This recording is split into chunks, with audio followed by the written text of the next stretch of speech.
আমাদের মেয়েদের কাছে আমরা অভিশপ্ত, আমাদের স্ত্রীদের কাছে আমরা অভিশপ্ত, আমাদের পিতামাতার কাছে আমরা অভিশপ্ত।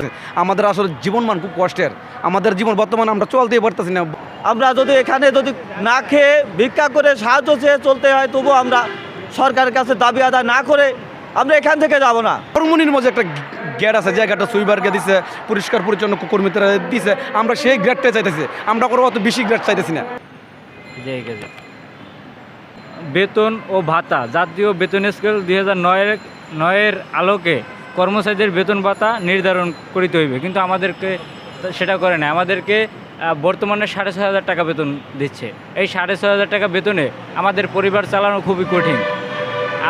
আমাদের মেয়েদের কাছে আমরা অভিশপ্ত, আমাদের স্ত্রীদের কাছে আমরা অভিশপ্ত, আমাদের পিতামাতার কাছে আমরা অভিশপ্ত। কারণ আমাদের ছেলেমেয়েদেরকে ভালো স্কুলে লেখাপড়া করাইতে পারতেছি না, আমার স্ত্রীদের ভালো ভরণ পোষণ করতে পারছি না, বৃদ্ধ বাবা মায়ের ওষুধ কিনে দিতে পারতেছি না। আমাদের আসলে জীবনমান খুব কষ্টের। আমাদের জীবন বর্তমানে আমরা চলতেই পারতেছি না বলতে গেলে চলে।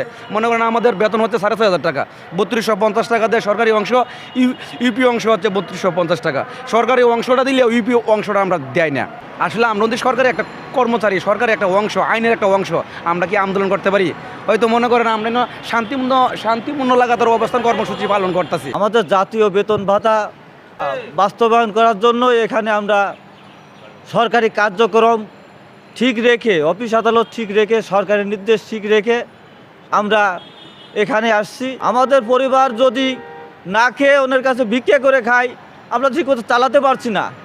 অন্য জায়গায় ভিক্ষা করে চেয়ে খাইলেও, সাহায্য নিলেও আমাদের এই ধর্মঘট রানিং রাখবো, চলমান রাখবো। আমরা এখানে না খেয়ে ভিক্ষা করে সাহায্য চেয়ে চলতে হয়, তবু আমরা সরকারের কাছে দাবি আদায় না করে আমরা এখান থেকে যাব না। আমরা সরকারের যে একটা তৃণমূলের যে একটা সেবা আছে জনগণের, সরকারি সেবা যেটাকে বলে তৃণমূলের একটা সেবা, সর্বশেষ যে একটা সেবা, প্রত্যেকটা ওয়ার্ড বলতে গেলে, প্রত্যেকটা গ্রাম বলতে গেলে চলে, প্রত্যেকটা ইউনিয়ন বলতে গেলে চলে। মনে করেন আমরা এ থেকে জেড পর্যন্ত, A to Z যেটাকে বলে, সেই কাজটাই আমরা করে থাকি। মনে করেন একটা যদি বাচ্চার জন্ম হয়, বাচ্চার জন্ম আমাদের মূল কাজটাই কিন্তু জন্ম ও মৃত্যু নিবন্ধন কাজটা। এবং বাচ্চা জন্ম হলে এই বাচ্চা নাম এন্ট্রি করে আমরা প্রত্যেকটা তার ঘরে তার গার্জিয়ানের হাতে তুলে দিই।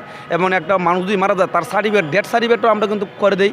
এবং মনে করেন যদি একটা ইউনিয়নের পরিষদের সমস্ত সরকারি বিল আছে, যেন টিবিসি আছে, বিজিপি আছে, প্রত্যেকটা বিলই কিন্তু আমাদের হাত দেওয়া হয়। এখানে সারা বাংলাদেশে বিভিন্ন জায়গা থেকে কম সংখ্যক আসছি, কারণ বিভিন্ন জায়গায় নির্বাচন চলে। যেহেতু আমরা সারা বাংলাদেশের গ্রামে, একটা গ্রামে একজন, সেহেতু এক ইউনিয়ন থেকে একজন আসছি, যেন রাষ্ট্রের কোনো দায়িত্বে ব্যাঘাত না ঘটে। যেমন আমি চলে আসলে যে আমার এলাকার যে সমস্যাটা, এটা একজনের ব্যাকআপ দিতে। আমরা চাই না ঢাকা একটা কোনো একটা পরিস্থিতি কিছু একটা হোক। এখন মাননীয় প্রধানমন্ত্রী, উনি হচ্ছে মানবতার মা, উনি আজকে বাংলাদেশকে মনে করেন বিশ্বের মধ্যে একটা ভালো, সুন্দর এবং প্রতিষ্ঠিত বড় একটা দেশ হিসেবে বাংলাদেশকে স্থাপিত করেছে। তাই আমাদের দাবি শুধু একটাই, আমরা যেন ডাইল ভাতকে বাঁচতে পারি এই সময়ের বাংলাদেশে, এই স্মার্ট বাংলাদেশে। আমাদের দাবি একটাই, জাতীয়করণ। এবং সর্বনিম্ন যে একটা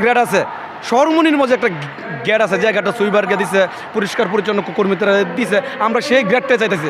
আমরা কোনো অত বেশি গ্রেড চাইতেছি না।